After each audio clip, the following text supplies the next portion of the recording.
Well, you might want to look at, you might code your values over here in terms of the treatment. If you say, do you use whole, if you, do you use holistic,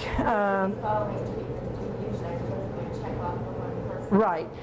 How would I set that in the variable then? Yes, you would probably have to set it up as a you could set it up as a variable. Let's say you have 5 different treatments. So one could be one of the treatments is variable 1, and then the value would be yes or no. Okay, so I would have to label each. Yeah. And I'll give you practice with that, okay, so that you can see how you can set that up. But you want a number. You want a number in your data sheet. You don't want names. Numbers. Everything in numbers. Yeah. Use a scale. Yeah. And the input is basically asking, is this a dependent or independent variable? But it depends on the question you're asking, whether it's independent or dependent, so I would just put both. Okay, so we set that up, and I have that for where are we here? The first variable, and you would do that with all your variables.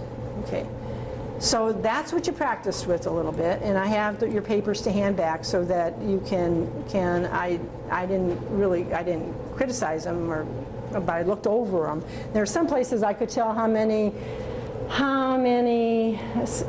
samples you had in there, because if you only had only had one subject in there, not sample, subjects in there, then the number that the computer used to do the stats was 1, n equals 1. If you use 6, then it was n equals 6. Okay, so I could tell how many you had plugged in. So if you didn't get good output, the reason was because you probably didn't have, you only have one variable and one subject in there. Okay, but what am I going to do with this? The statistician could take this information and plug it into the data view. Whoops, let me come back here.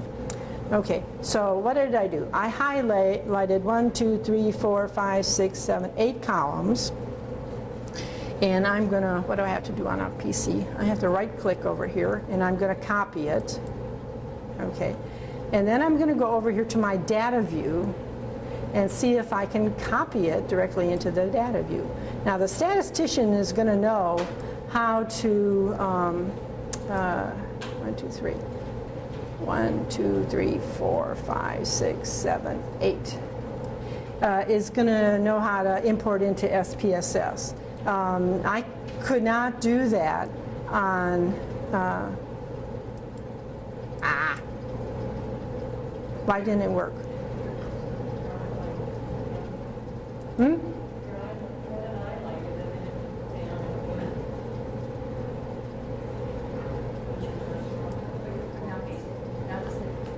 Did I go down the wrong way?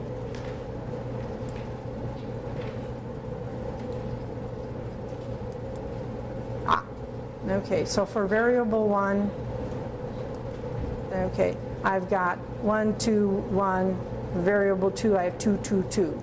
Okay, so there was a glitch along the way, and I'll figure it out when I have a little time, and you could do that too. So if it didn't copy right here, then this should be variable, these should be the variables that you have up here, okay?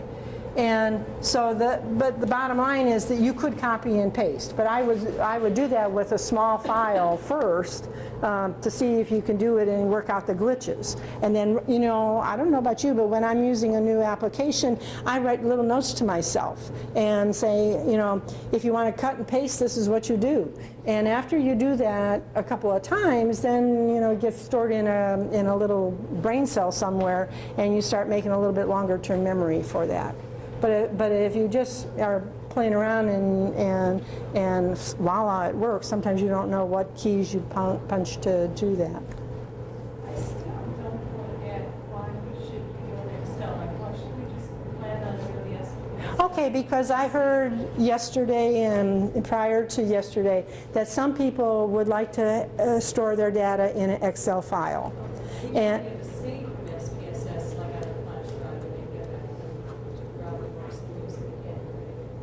I can't, I'm going to shut that fan off pretty soon. Say it again. So, I mean, when we get access from Robert Moore's site, we have access to the SPSS, and we can save our data. Through Citrix. Yeah, Okay. yeah, so we can save it on our flash drive, go back to it, right? Yes, but some people don't want to store their, information, their data in SPSS. They want to make an Excel file. And because you all have Excel files, right? And I'm going to have a research assistant who will not have access to my SPSS. Right, right. So she's Right. going to be doing a lot of my data gathering. Right. And every computer that Right. we work with. And is in not like Excel. the old days, we had a big piece of paper that had all kinds of little squares on it. And you basically set it up like that, and you took it to the computer lab, and you found a person there who was a, what do they call them? Data enterer. And then they go ahead and convert that. In the old days, we had these little pieces of cardboard. They look like cardboard. They're stiff paper, and they had little holes in it that were punched in there, key puncher. And then they had the computer that ran SPSS and sorted it, and everything was this huge machine, and you put your stack of cards, 100 cards from all your samples, you put that in there, and the machine sorted it out. I don't know, magic. We don't do that anymore. Isn't that nice? But every one of you have an Excel file. So if you want to set it up that way, you can do that. If you don't want to use SPS, you want to use Minitab or some other statistical program to do your analysis, or the statistician says to you, put it on an Excel file, and I'll go ahead and get it into your SPSS. Some of you want to do SPSS right off the bat, put it in SPSS. Saves you trouble in the beginning. When you get it downloaded SPSS, is it then on your, is it now on your desktop? No. I'm trying to access it from the Excel sheet. Where did you go to open the SPSS tab? On this computer, it's loaded on the hard drive. Robert Morris right now has an SPSS license for all faculty, classroom, computer lab computers. Okay, so it's all on there. And so if you want to use SPSS, all you have to do is type in, click on that little computer screen down here, that little globe down here, and there's a little search bar down there. You just write SPSS, and it pops up. However, that's because of the university here is hardwired, and we've got this access. When you're home, you can get to the Robert Morris site and use Citrix to access SPSS. It will not put SPSS on your hard drive. Okay, the only way you're going to get it on your hard drive is pay $100 to $500 for the program.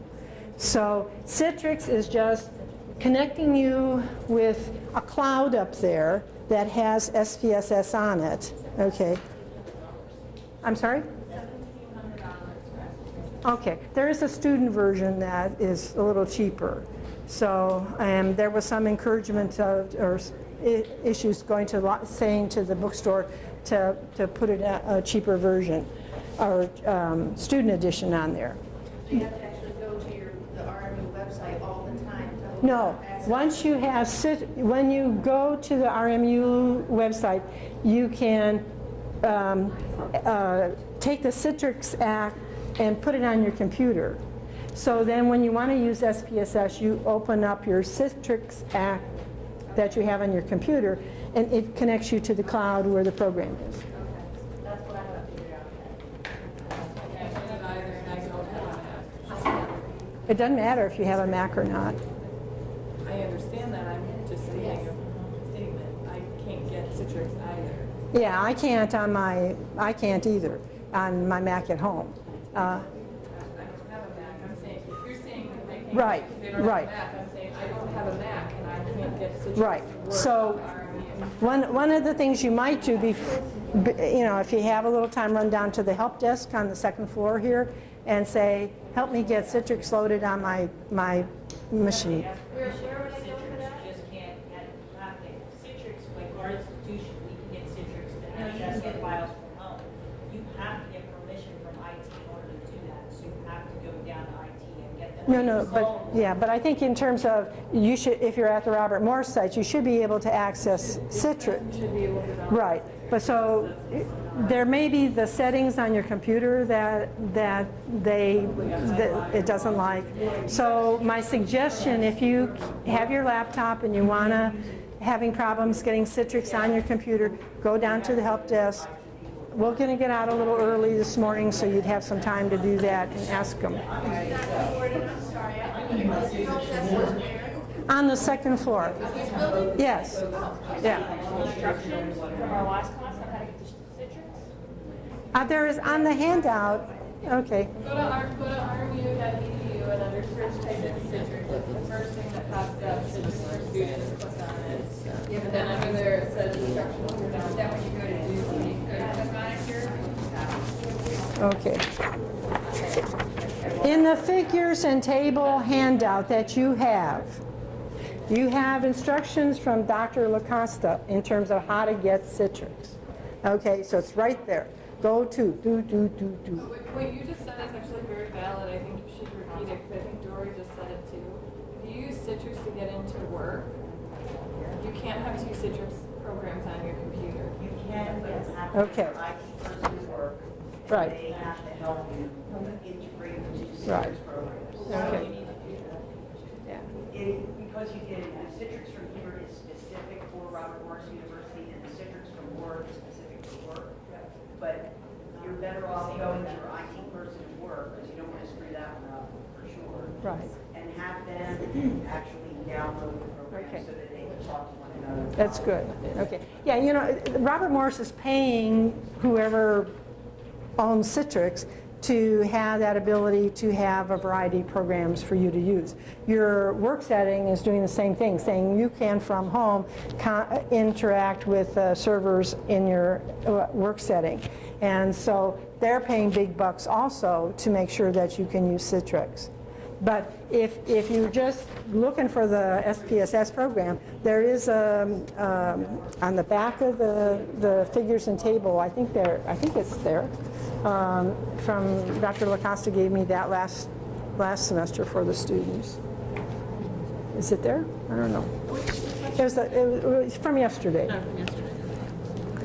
Okay.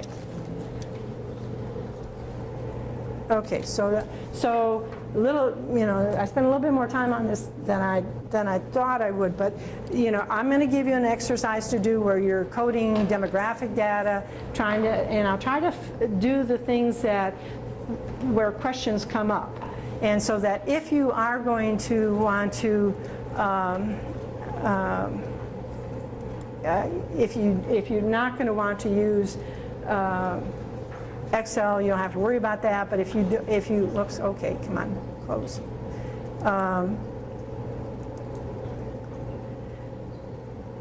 Okay, closing and then we'll exit SPH. You want to proceed? Yes. Come on.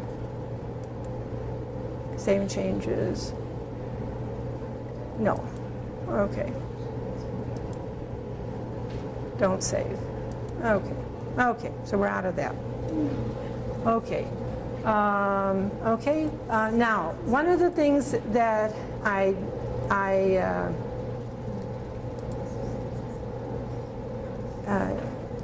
did was I put the poster presentation thing at the end. I thought, well, that's a nice way to finish up the semester. But several of you have asked that I maybe show a little bit in terms of how you might do that.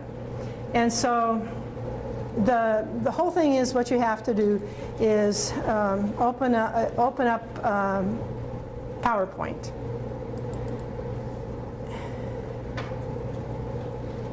And okay, and basic, whoops, up. Okay, this is a beginning of what I did in terms of making a poster. And I have a handout here for you. Let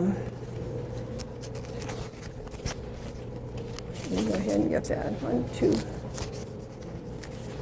1, 2, 3. And the how-to for PCs is on here, and a how-to for a Mac, because it's different. It's just, you know, it's like electronic health records from different companies. Everybody sets it up differently. And so when, like right now, UMPC and Highmark Insurance are arguing about who's going to be the providers, healthcare providers for the Southwest Pennsylvania, and lots of other parts of the country. And Highmark's going to come up with something that the physicians can use to share electronic records with, if the person's going from Highmark to UPMC or to Aetna or some other health insurer. And the problem is Highmark's using one electronic record company, and everybody else uses something different. So there's about 20 different companies out there, and they don't talk the same language, and so it can be a problem. So basically what you want to do is start with a new slide, a blank slide. And with this blank slide, let me get my cheat sheet here for myself. You're going to, depending on your machine, the first thing you have to do is go to page setup. Okay, so somebody's going to have to help me on, let's see, let's try layout. File. I'm on a PC here. I don't see file. Oh, here we go. File. Okay. So,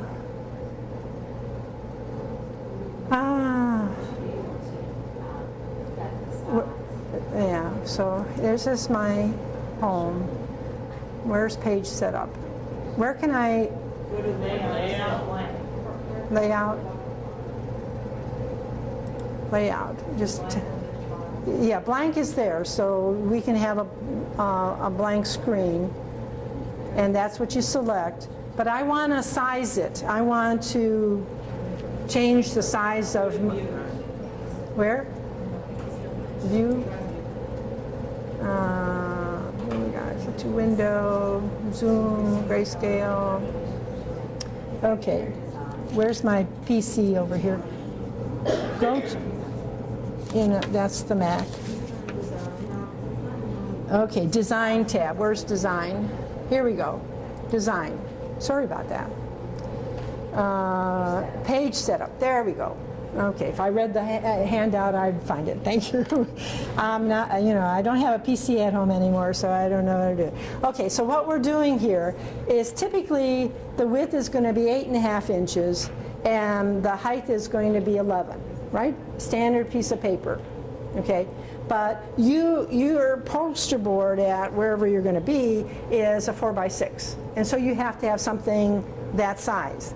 Now what I did was pick the numbers 53 and 36, 53 inches wide and 36 inches long.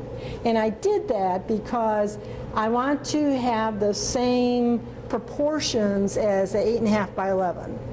Okay, because if I don't, then if I just say 48 by 60 or something like that, what's going to happen is anything on there is going to look distorted.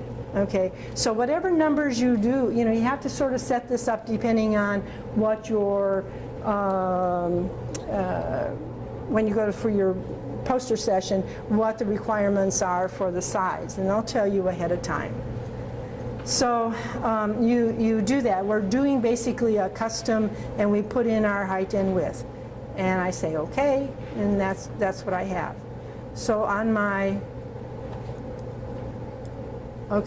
poster, what I have is a big thing. So but down on the bottom, here's a little scroll thing that I can use to make it smaller, right? So this is the beginning of my poster. Okay, I'm going to have a title there, but as you see on that handout, the illustration of the poster here, there's some rules. Okay, you want the title of your poster to be about 96 pixel font size. 96. Now you can't put that on an 8.5 by 11 piece of paper, but you can on a 4x5 piece of paper. So if I go to poster over here and just click on that, and I should be able to go to home, and it tells me it's a 92, and I'm using Calibri. Calibri? Okay. For headings, what you should use are the sans serif fonts. Okay, serif, sans serif fonts, serif. Okay, serif or sans serif. What does sans mean? Without? I think that's without. Okay, so what does that mean? On Calibri and Helvetica and Arial and some of those kinds of things, you have letters that are pretty clean, okay? And that's without all the curly cues. On something like Times New Roman, what you're going to have are the A. The V might have some curly cues to it. And we'll see that in a minute here as I go to where I have a little bit of text. But the font should be large, 92, so somebody 6 feet away can read it. And the headings on your poster also should be fairly large so that you can go ahead and have somebody who's just glancing by, walking by, to know whether they want to stop and see your poster or not. So for your headings, usually it's about a 32-point font. And I wrote that down here, so you don't have to write that down. What's the best thing to do when you're putting together a poster is to collect everything that you think you're going to need on that poster. So if you're doing a project, you're going to have a title, you're going to have an author line. So underneath here, just as there is on here, there's the authors, and usually you have your institution.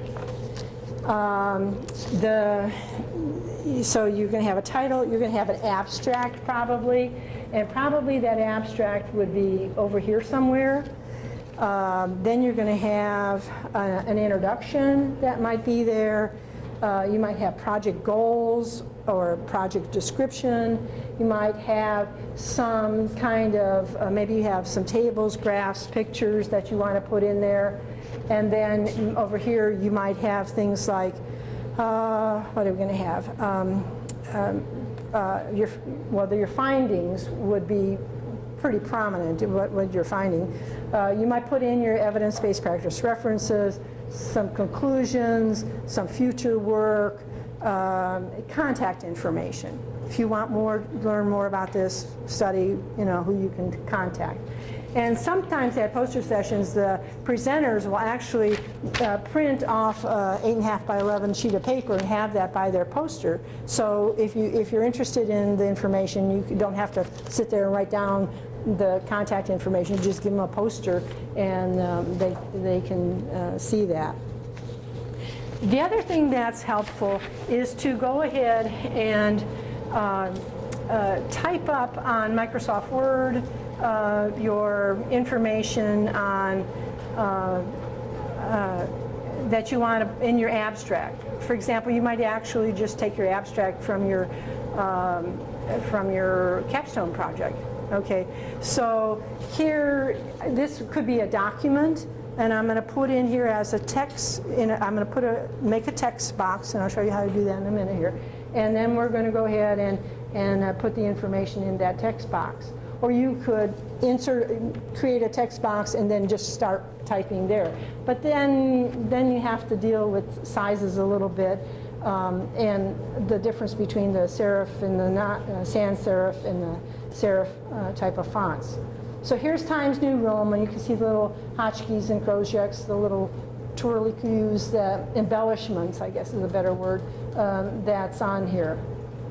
So use the sans serif font, clean, clear, easy to read for titles, 24 point or 32 point, depending on how much space you have and what you want to put in there. And then this, let's see, keep over here. The text is usually going to be 24 point. This is 32. Getting started, 32 font. This is